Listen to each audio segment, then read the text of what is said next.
Jadi pendidikan guru saya pikir memang ada masalah. Ya.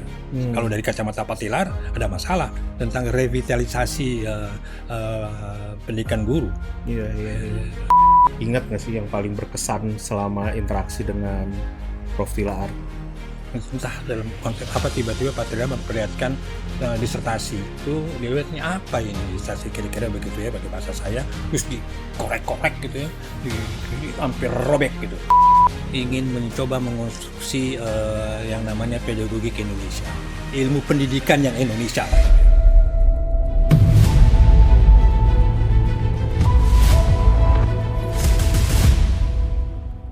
Halo rekan belajar, kita bertemu di program baru dari Ruang Belajar Alex Tilaar yaitu Aksara.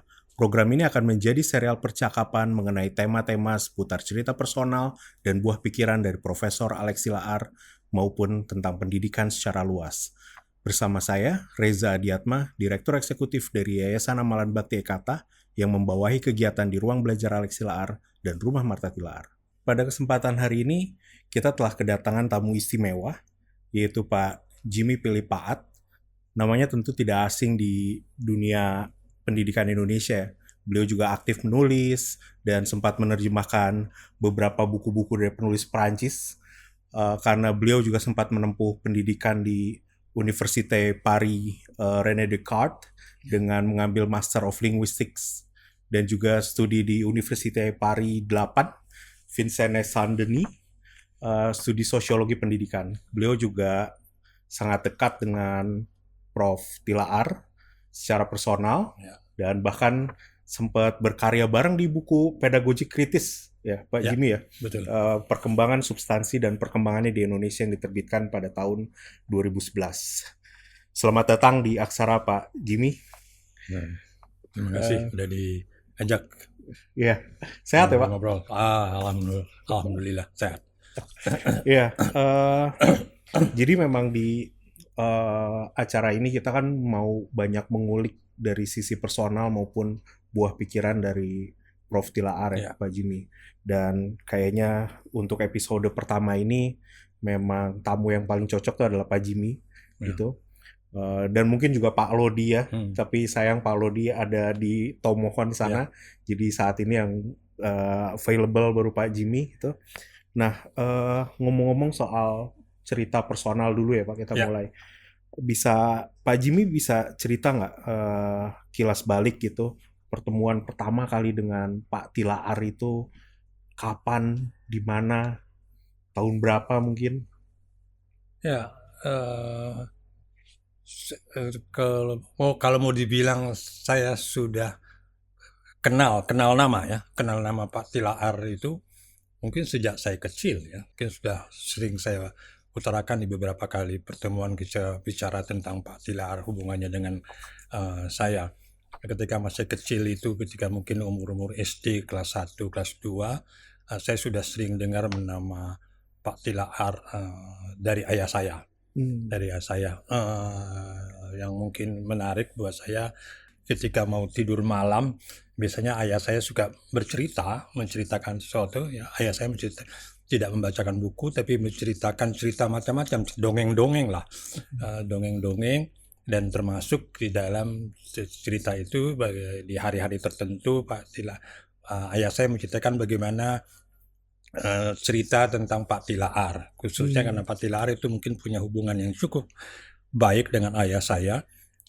Mereka kalau tidak salah mereka satu asrama di sekolah guru di normal school di Turanga, kalau di Tomohon waktu itu tahun 40-an kalau nggak salah. Normal school mungkin setingkat ketika zaman setelah kemerdekaan itu SGB barangkali ya, habis SGB SGA setingkat dengan quick school. Mereka satu asrama dan bahkan bukan hanya satu asrama, satu kamar mereka, satu kamar, sehingga banyak cerita. Nah, ayah saya cuma selalu menceritakan, yang saya masih ingat, ayah saya menceritakan tentang kehebatan Pak Tilaar tentu saja ya, kepandaiannya, karena ayah saya bilang Kalau ayah saya menemukan kesulitan tentang mata pelajaran yang berbaunya eksakta, nah itu pasti akan diterangkan kembali oleh Pak Tilaar di malam hari gitu ya. Nah, Hmm. itu yang diceritakan tentang Pak Tilaar. Dan mungkin ayah saya mengulang-ulang dengan kalimat yang berbeda-beda saja gitu kalau cerita tentang Pak Tilaar di malam hari itu. Ketika saya sudah mulai mulai mengajar mungkin pertama kali saya ketemu Pak Tilaar di UNJ mungkin tahun 2000 atau 2001 dulu. Oh. Ketika mahasiswa mahasiswa bikin kegiatan ya, diskusi tentang pendidikan, mahasiswa waktu mahasiswa transformasi kalau nggak salah, yang mengurus macam buletin mahasiswa gitu ya, kalau transformasi mereka bikin kegiatan diskusi pendidikan. Kemudian pembicaranya Pak Tilaar, saya lupa siapa lagi dengan mahasiswa. Kemudian saya diminta mahasiswa jadi moderator. Nah di situ saya baru ketemu Pak Tilaar. Nah kemudian entah berapa lama kemudian teman saya di kampus di jurusan bahasa Prancis bilang saya katanya ditelepon sama stafnya Pak Tilaar, saya disuruh datang ke Pak Tilaar katanya. Nah, kemudian saya datang ke Pak Tilaar dengan kakak saya Lodi, terus disitulah kita mulai ngobrol-ngobrol, ketemu ngobrol-ngobrol pada saat. Jadi ya mungkin ya tahun 2002 atau 2001 gitu saya baru ketemu. Ya gitulah ceritanya kira-kira pertemuan awal saya dengan Pak Tilaar sampai ketemu tatap muka gitu.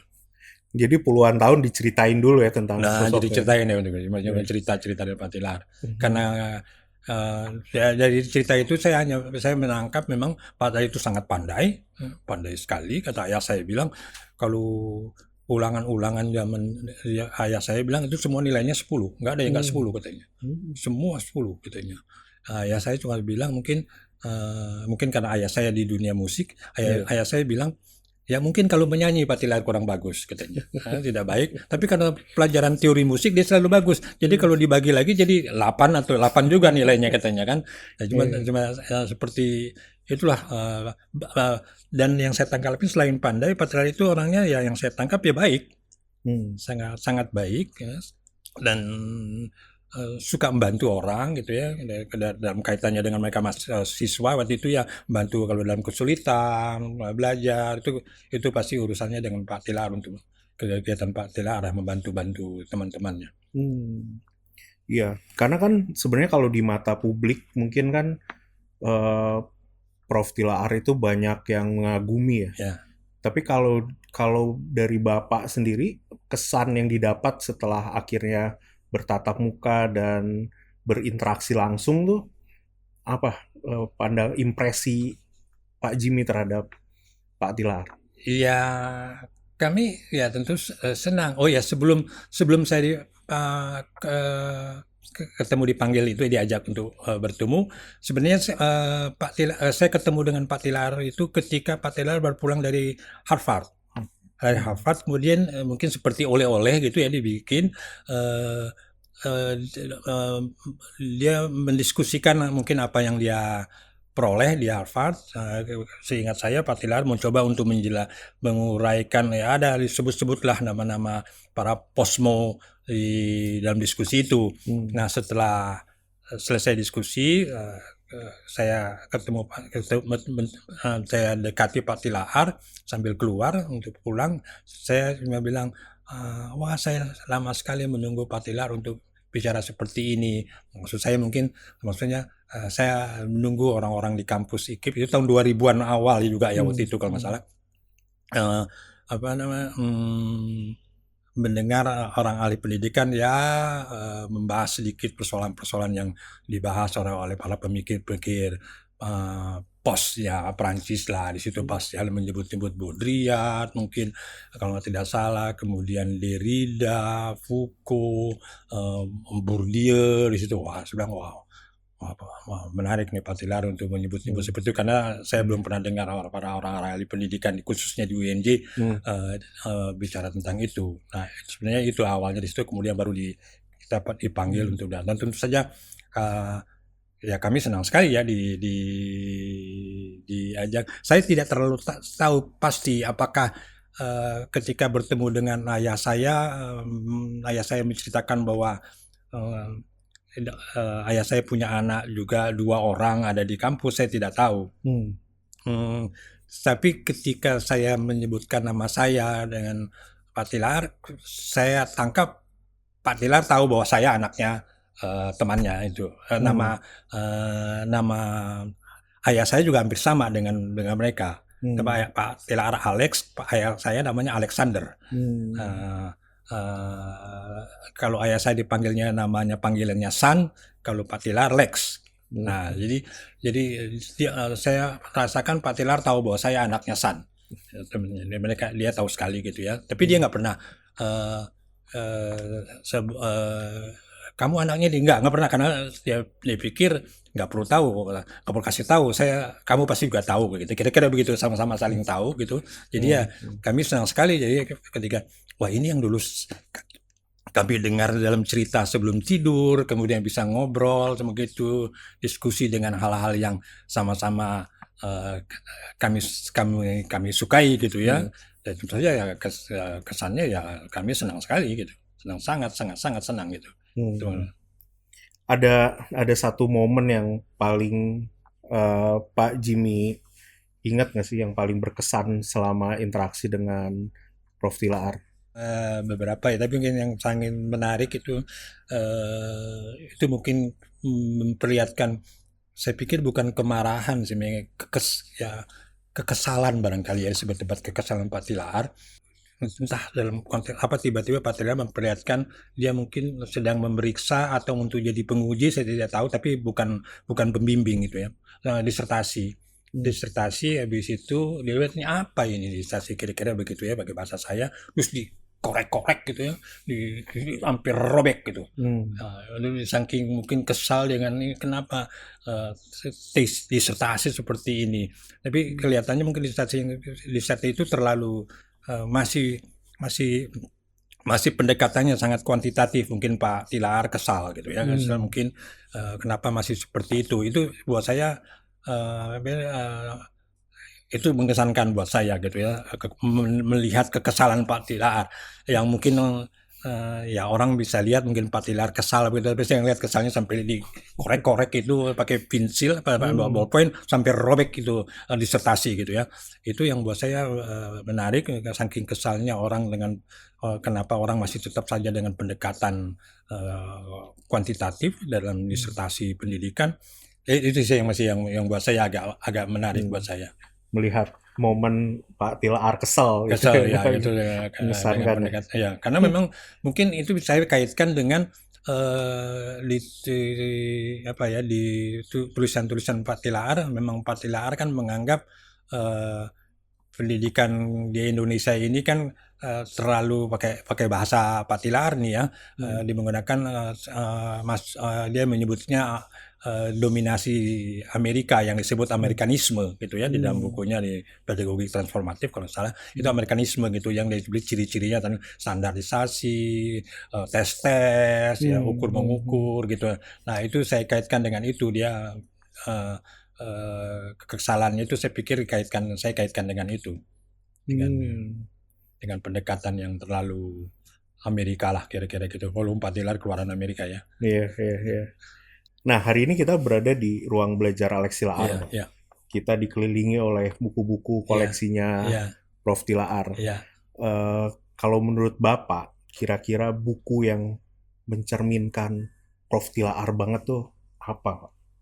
Kalau lihat dari buku ini sih, mungkin Pak Tilaar mungkin saya anggap mungkin kalau pakai bahasanya orang-orang pendidikan lah gitu ya, orang pendidikan, studi pendidikan itu kan hanya terdiri dari 2 gitu ya. Kalau saya merujuk misalnya ke Gerd Biesta, terdua dari 2 konstruksi lah istilahnya Biesta, konstruksi pedagogi kontinental yang tradisi Jerman, dan konstruksi studi ilmu pendidikan Anglo-Sakson. Nah kalau dilihat di buku-buku Pak Tilaar ini, saya lihat memang konstruksi Anglo-Saksonnya kental di sini banyak ya kan. Artinya yang maksud dengan konstruksi Anglo-Sakson itu pendidikan itu bisa dilihat dari segi filsafat, psikologi, sosiologi, ekonomi, antropologi gitu ya. Nah di sini di tempat Patilar ini itu banyak, dan dari segi pedagogik ya. Saya belum periksa semua ya, tapi mesti bisa dilihat. Masih ketemu saya beberapa pedagogi kontinental, buku Konstam kalau tidak salah ada di sini, buku Langenfeld ada di sini, buku orang-orang Jerman di sini, saya lupa buku Jermannya, tapi saya nggak tahu Mollenhauer ada di sini atau tidak. Saya tidak belum periksa, tetapi pedagogi konstruksi kontinental masih ada lah. Kayaknya Pak Tilar, kelihatannya Pak Tilar masih berada dalam dua konstruksi itu, tapi memang yang kental di sini yang Anglo-Sakson ya, pendekatan Pak Tilar. Dan itu ada di sini. Ya. Kan ada satu buku karya bareng-bareng sih sebenarnya dulu 2011 pedagogi kritis itu. Masih ingat nggak Pak Jimmy proses menulis dan diajaknya atau apa dari buku itu? Seingat saya lupa ya, di waktu itu saya sama Lodi diundang ke rumahnya, diajak Pak Tilar ke rumahnya. Ya kami termasuk mungkin agak sering juga ya datang ke rumah Pak Tilar, makan malam bersama ibu ya, kami berempat makan gitu. Jadi kami tahu apa yang dimakan oleh Pak Tilar, sama Ibu Tilar gitu ya. Jadi kami pada di rumah atau di kantornya Pak Tilar bilang kita bikin buku pedagogi kritis ternyata. Kemudian cari teman-teman yang bisa diajak untuk ikut bicara ya. Kemudian saya dan Lodi ajak beberapa teman untuk ikut, walaupun ada mungkin 2 orang yang tidak menjawab surat kami untuk itu, tapi mayoritas semua mau menerima. Mungkin karena Pak Tilar mungkin Pak Tilar melihat memang mungkin pada saat itu mungkin ya sudah ada tentu orang yang bicara pedagogi kritis di Indonesia, tetapi mungkin belum ada orang yang membahas pendidikan pedagogi kritis, perspektif pedagogi kritis dari sisi Indonesia gitu ya. Dan memang beberapa teman menceritakan tentang apa yang mereka lakukan di Indonesia. Mungkin itu yang bisa kami bisa ingat itu ya, proses cuma diundangnya ya, seperti itu. Oke. Dari semua diskusi baik formal dan informal sama Pak Tilar, tadi juga Pak Jimmy cerita sering diundang makan bareng gitu ya. Ada nggak konsep atau gagasan dari Pak Tilar yang mempengaruhi secara langsung atau mengubah cara pandang Pak Jimmy terhadap pendidikan di Indonesia? Saya sebenarnya yang menarik dan saya sukai gitu ya, mungkin itu jadi mempengaruhi saya, walaupun saya mungkin tidak bisa melakukan seperti apa yang diinginkan atau yang dilakukan Pak Tilar. Saya tertarik dengan Pak Tilar itu. Pak Tilar itu kuat sekali ingin mencoba mengonstruksi yang namanya pedagogik Indonesia. Itu bisa dilihat mungkin paling tidak di 2 buku, seingat saya dua buku judul yang selalu diakhiri dengan misalnya pedagogik transformatif Indonesia, pedagogik terapis Indonesia. Pak Tilar itu ingin sekali yang ilmu pendidikan yang Indonesia lah gitu ya. Nah, saya pikir itu menjadi juga keinginan saya sebenarnya, tapi mungkin saya nggak bakal mampu untuk begitu. Tapi itu mengingatkan saya agar kalau saya bisa sampaikan pada orang-orang, cobalah kita ikuti apa yang diinginkan oleh Pak Tilar yang sudah ada dalam bukunya. Jadi diteruskan saja apa yang dituliskan Pak Tilar itu yang pendidikan Indonesia. Nah, atau mungkin pakai bahasa lain barangkali mungkin Pak Tilar mencoba melakukan apa namanya ingenisasi pengetahuan gitu ya. Ya itu Pak Tilar udah kalau dilihat ke belakang, jangan Pak Tilar paling membuat saya sudah mulai dia keluarkan itu mungkin tahun 80. Yang dia inginkan itu yang ilmu pendidikan yang Indonesia jangan tahun 80 jangan-jangan sebelumnya tapi nggak terdengar sama saya atau tidak terlihat di dalam tulisan Pak Tilaar yang atau tidak terbaca oleh saya. Tapi tahun 80-an saya pikir tahun 80 awal Pak Tilaar sudah mengeluarkan seperti itu ketika dia mengatakan pendidikan pedagogik Indonesia sudah mati. Berarti dia mau menginginkan pada pedagogik Indonesia gitu kan. Nah, itu saya pikir buat saya itu sesuatu yang sangat menyentuh buat saya. Ya, mungkin tadi Pak Jimmy juga sempat mengatakan tentang indigenisasi pemikiran. Itu mungkin juga termasuk bagaimana Pak Tilaar memasukkan pengaruh-pengaruh pos-pos dan juga cultural studies ya. Kayaknya kelihatan banget tuh pengaruh, ada beberapa karyanya yang memang menggunakan pendekatan misalnya multikulturalisme gitu ya. Jadi kayaknya menggunakan pendekatan-pendekatan itu kali ya. Saya mungkin kena pengaruh itu ya. Saya belum melihat secara tertulis secara eksplisit Pak Tilaar menyebutkan misalnya ada post kolonial misalnya yang pengaruhnya apakah ada tulisannya Edward Said atau tulisan siapalah post kolonial yang lain misalnya atau Baba atau sebenarnya atau itu saya saya belum membaca atau tidak melihat Pak Tilaar bilang begitu, tapi kemungkinan besar Pak Tilaar kena pengaruh itu untuk melakukan, dan bukan karena itu aja, mungkin karena Pak Tilaar itu memang merasakan benar bagaimana menjadi orang dijajah. Dia pernah jajah di zaman kolonial gitu ya, dan bisa dia merasakan bagaimana belajar sekolah guru dengan pengetahuan yang datang dari negara yang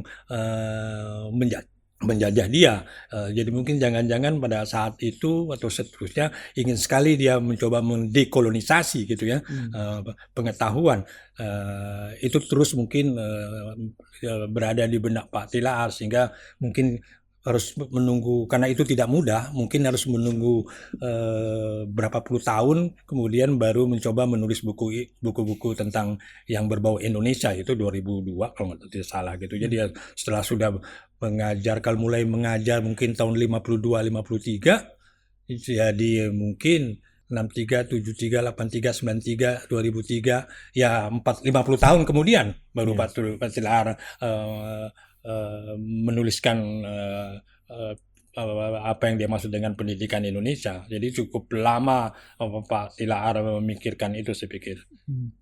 Juga kebiasaan menggunakan pedagogik dengan K di belakang. Bisa cerita nggak Pak Jimmy? Karena mungkin Pak Tilaar itu kan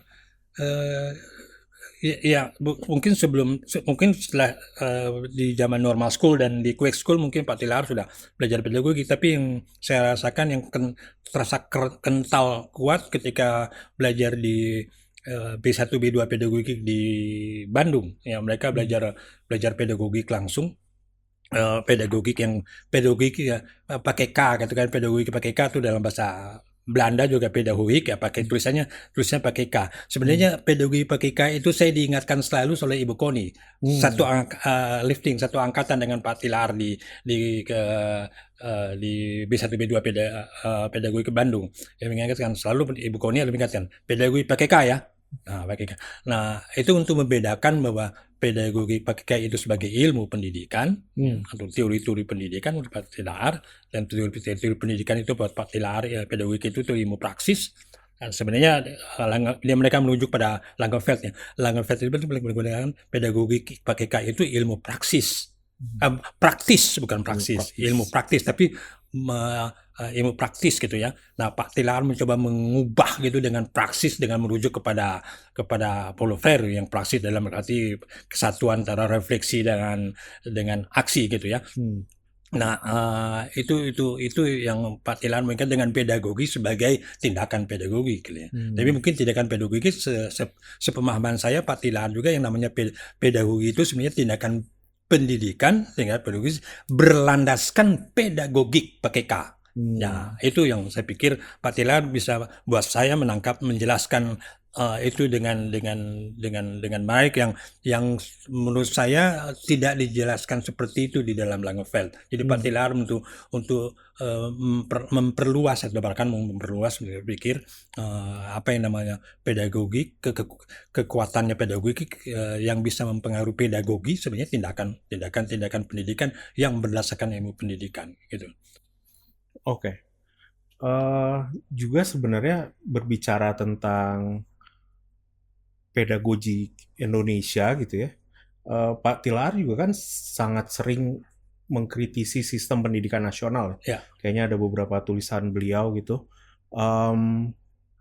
Kalau misalnya Pak Jimmy membayangkan Pak Tilaar hari ini masih hidup ya, dan melihat bagaimana kondisi pendidikan di Indonesia hari ini ya, kira-kira menurut Pak Jimmy apa yang paling dikritik keras oleh Pak Tilaar dan apa yang bisa diapresiasi dari pendidikan di Indonesia hari ini?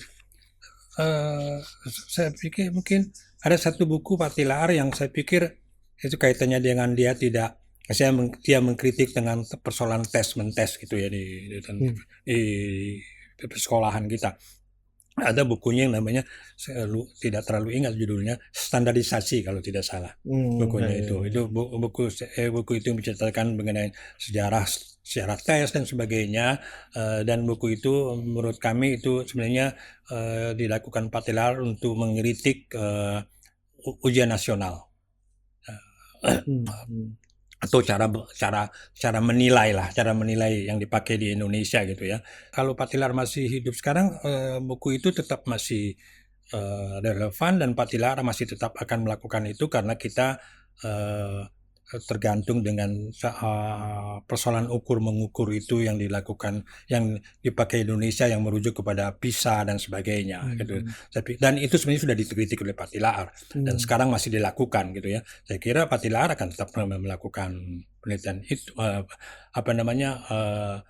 mengutarakan apa yang sudah dia utarakan. Sebenarnya apa yang terjadi sekarang saya pikir mungkin Pak Tilaar akan mengulang apa yang dia katakan karena masih sama saja apa yang dilakukan sekarang tentang pendidikan pendidikan di sekolah, tentang bagaimana hubungan dengan relasi guru sama murid dan sebagainya. Itu sudah ditulis oleh Pak Tilaar misalnya, dan sekarang masih tidak terlalu menurut kacamata saya Pak Tilaar akan bilang Pak itu belum pendidikan misalnya. Dan saya pikir ada yang menarik, saya tidak terlalu ingat sebenarnya di buku Pak Tilaar tentang buku yang pedagog teoritis Indonesia ya. Pak Tilaar mengeluarkan apa yang saya sebut 4 bukan. Saya yang ingat sekali, bukan anak itu bukan mengikuti maunya orang tua, bukan mengikuti maunya sekolah, bukan mengikuti maunya negara, bukan mengikuti maunya dunia. Maksudnya dunia yaitu seperti lembaga-lembaga dunia, UNESCO, segala gitu. Itu 4 bukan. Saya pikir Pak Tilaar mengeluarkan itu. Nah, kalau pakai 4 bukan itu, kita masih menggunakan 4 bukan itu untuk melihat pendidikan sekarang. Sekolah-sekolah masih tetap aja. Sekolah masih berada dalam bukan mengikuti maunya anak. Artinya anak tidak terlalu diperhatikan gitu sebenarnya. Juga dengan apalagi yang bukan maunya dunia, hubungan dengan UNESCO atau dengan lembaga OECD, itu bukan kita masih ikuti dengan itu. Jadi saya pikir Pak Tilaar masih akan mengulang apa yang sudah dia katakan karena memang belum dilakukan. Belum ada perubahan sama sekali gitu ya. Soal sekolah-sekolah yang masih masih belum seperti yang diharapkan oleh Pak Tilaar lah gitu. Tapi ada nggak sih satu hal yang misalnya bisa diapresiasi dari pendidikan di Indonesia ini? Mungkin bukan juga menurut Pak Tilaar, mungkin juga menurut Pak Jimmy. Apa yang bisa diapresiasi di pendidikan di Indonesia ya? Indonesia ya kalau mau yang diapresiasi mungkin ya sudah banyak orang yang bisa sekolah kalau di zaman sekarang gitu ya. Cuma banyak tidak banyak sekolah, banyak orang yang sekolah walaupun belum semuanya sekolah, tapi relatif banyak gitu ya. Kemudian apalagi yang di pendidikan Indonesia, soalnya agak sulit juga ya kalau saya nggak agak agak agak kena pengaruh Pak Tilar untuk melihat pendidikan di Indonesia ya. Eh, Iya, agak apa ya, banyak kurangnya gitu kalau memang dari hmm, kacamata Pak Tilaru memang kelihatannya banyak kurangnya gitu ya iya, pendidikan. iya, Tapi dalam rangka mengatakan kurangnya tentu artinya Pak Tilar mau ya yang kurang-kurang itu dihilangkan gitu ya, maksudnya begitu ya. hmm, Eh, Ya itu di Indonesia pendidikan ya masih banyak kurangnya, mau dibilang sulit saya untuk mengatakan yang saya bilang tadi yang terasa sekali memang banyak sekali orang yang udah sekolah gitu ya. Walaupun hmm, saya harus garis bawahi tidak semua juga orang sekolah karena masih ada juga yang putus sekolah dan hmm, sebagainya. Ada yang sekolah juga mungkin eh, eh, dengan segala kekurangannya gitu hmm, ya, tidak diperhatikan oleh sekolah hmm, kekurangannya gitu kan gitu ya. Ya walaupun sekarang mungkin masih dicoba ya kalau saya ambil iya, contohnya yang saya utarakan mungkin ada kaitannya dengan yang keadaan sekarang. Eh, Tidak sedikit mungkin anak-anak memang yang berangkat ke sekolah tidak makan.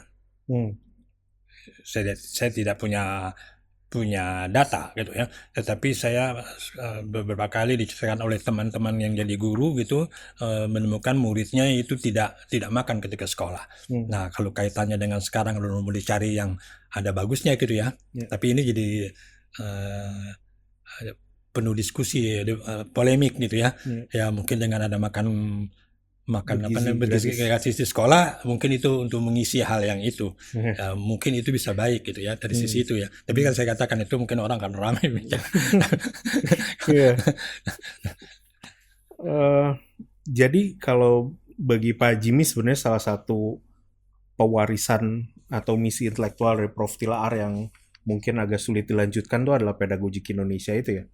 Ya sulit karena saya pikir hmm, mungkin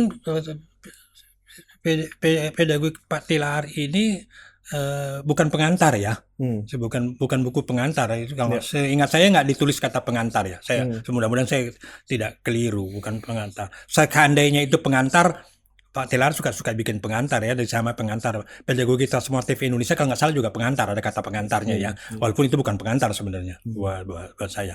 Nah, sulit dalam pengertian kalau dilakukan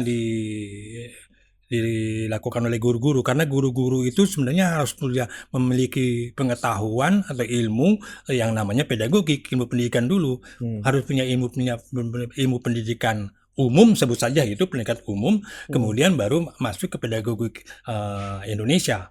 ya. Itu mungkin baru lebih mudah dilaksanakan. Tapi kan Hmm, pedagogiknya itu sendiri kan relatif nggak diajarkan di Indonesia. hmm, Sudah tidak diajarkan. hmm, Nama kuliahnya ya, ya, ya. nama mata kuliah namanya pengantar pedagogik gitu ya. Hmm, Eh, eh, Harus dengan nama itu baru kita jelas bisa katakan bahwa bahwa pedagogik itu masih diajar. Kalau seperti mungkin nama mata kuliah pengantar sosiologi, berarti ada pelajaran sosiologi di situ.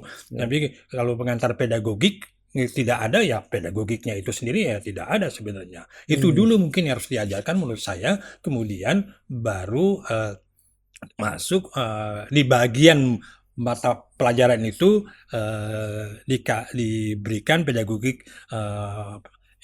Indonesia yang ala Pak Tilaar. hmm. Jadi kita juga sebenarnya masalah itu bukan hanya pada pada persoalan sekolah dan murid, tapi juga ada masalah di pendidikan guru ya.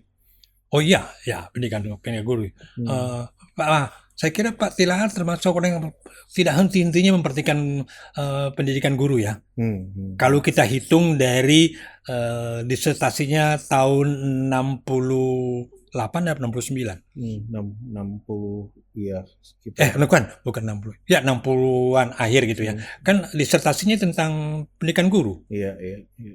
Jadi pendidikan guru saya pikir memang ada masalah ya. Kalau Hmm, dari kacamata Pak Tilar ada masalah memang gitu. hmm, hmm, Karena itu Pak Tilar pernah eh, menawarkan, kalau mungkin ada di sini buku kecilnya, saya lupa judulnya, tentang revitalisasi pendidikan guru.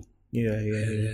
Buku yang kecil-kecil yang dia warnanya hijau-hijau Iya. itu. Di situ ada Pak Tilaar menawarkan itu. Nah, pendidikan guru itu harus seperti yang ditawarkan Pak Tilaar itu. Yang kalau yang saya tangkap sederhananya inti di pendidikan guru itu LPTK itu Pak Tilaar juga menawarkan ada universitas memang. Pak Tilaar termasuk orang yang pertama kalau tadi saya untuk menawarkan IKIP berubah menjadi universitas. Pak Tilaar gitu ya. Pak Tilaar masih di Bappenas itu. Bappenas. Nah, tapi di universitas yang berubah dari IKIP jadi universitas itu Pak Tilaar meletakkan memposisikan Fakultas Ilmu Pendidikan itu sebagai titik penting gitu. Titik penting gitu ya untuk pendidikan. Dan di situ perlunya FIP untuk berperan dalam pendidikan guru sebenarnya Pak Tilaar gitu. Nah itu tapi ide Pak Tilaar itu saya pikir nggak dijalankan. Ide itu udah disampaikan Pak Tilaar gitu ya. Pak Tilaar mungkin terkena pengaruh juga di Amerika ya, seperti saya katakan dengan isi buku ini yang Anglo-Sakson ya, multidisiplin dalam pendidikan di sini. Ini ilmu pendidikan yang multi, yang interdisiplin terlihat di sini. Studi pendidikan interdisiplin. Pak Tilaar menganggap memang pendidikan orang yang belajar pendidikan ya harus belajar semua, masuk ekonomi pendidikan apa segala, termasuk Pak Tilaar belajar ekonomi pendidikan. Pak Tilaar tidak lepas dari sosiologi pendidikan, tulisan-tulisannya pengaruh sosiologi pendidikan begitu kuat, rujukan misalnya kepada Michael Apple itu jelas Pak Tilaar. Di sini buku Michael Apple ada beberapa di buku di ruang belajar Pak Tilaar ini. Nah, saya pikir kembali ke persoalan pendidikan guru ada persoalan. Nah, tapi Pak Tilaar tidak hanya melihatkan persoalan, tapi Pak Tilaar sebenarnya menawarkan sesuatu yang harus dilakukan sebenarnya. Iya. Dan Pak Jimmy dengan latar yang mungkin saya bisa simpulkan agak sedikit kontinental gitu. Ya. Itu sebenarnya kalau Pak Jimmy sendiri ngelihatnya gimana? Antara yang Anglo-Saxons dan yang kontinental dan apa yang bisa diadaptasi dari pendekatan ini terhadap pendidikan di Indonesia? Saya sendiri sebenarnya tidak memilih satu dari dua ya. Saya memilih kontinental dan mengabaikan studi pendidikan Anglo-Sakson. Saya pikir untuk pendidikan guru dua-duanya dirangkum. Seperti yang dilakukan Pak Tilaar. Pak Tilaar dua-duanya. Hanya mungkin pedagogi kontinental itu sejauh yang saya lihat Pak Tilaar memang kena pengaruh kontinental eranya Langenfeld sejauh yang saya lihat di tulisan-tulisannya memang tidak lagi merujuk ke tulisan-tulisan mestinya tahun 2000-an, 2010 itu seperti nama-nama yang pedagog kontinental yang dari Amerika ya, misalnya atau dari Eropa seperti tadi saya sebutnya Gerd Biesta, Norm Friesen itu dari Amerika atau Van Manen ya di Kanada tapi dia orang dari Belanda.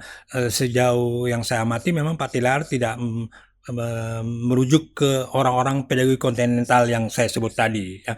Tapi kontinentalnya tetap kuat dari segi Langenfeld yang kemudian sudah diramu oleh Pak Tilaar. Nah, itu begitu kuat. Jadi tapi saya kembali bahwa dua konstruksi itu ada pada Pak Tilaar dan saya mengikuti Pak Tilaar bahwa dua konstruksi itu memang harus dipakai di dua-duanya dan itu dua-duanya tidak dilakukan di LPTK menurut saya. Ya, dan kadang-kadang mungkin pemisahannya juga kadang-kadang semu ya antara kontinental dan Anglo-Saxon. Ya, itu saya kira mungkin saya nggak tahu kalau orang yang belajar hukum. Kalau orang belajar hukum mungkin jelas konstruksi itu. Kalau tidak salah, saya dengar begitu orang yang belajar fakultas hukum jelas itu konstruksi itu mereka tahu gitu ya. Tapi orang yang belajar ilmu pendidikan saya kira nggak tahu itu. Saya kira di filsafat kayaknya agak sedikit buram nih antara pemisahan keduanya. Iya, walaupun nggak dieksplisitkan kalau katanya mungkin ya. Ya. Oke, kita udah bicara panjang lebar Pak Jimmy. Mungkin pertanyaan terakhir untuk Pak Jimmy. Ya. Kira-kira Pak Jimmy ada pesan singkat nggak untuk semuanya, nggak mesti orang di dunia pendidikan, tapi misalnya agar bagaimana semangat dan pemikiran Pak Tilaar agar tetap hidup? Iya, semangat Pak Tilaar kalau boleh saya kemukakan dalam 1-2 kata itu ya. Semangat Pak Tilaar itu buat saya ada di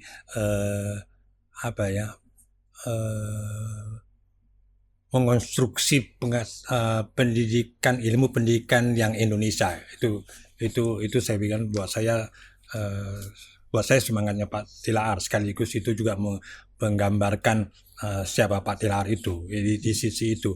Nah, dan saya pikir itu yang harus diteruskan orang, keinginan atau semangat untuk mengkonstruksi suatu ilmu yang Indonesia gitu ya. Yang itu saya pikir itu harus yang ditinggalkan oleh Pak Tilaar, dengan tinggal kita terus harus meneruskan. Dan karena Pak Tilaar itu kesan saya itu kerja sendiri gitu ya.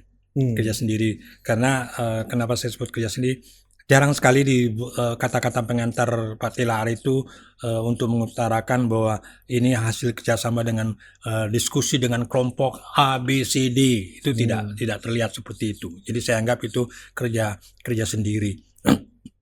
Sendiri tanda kutip tentu saja.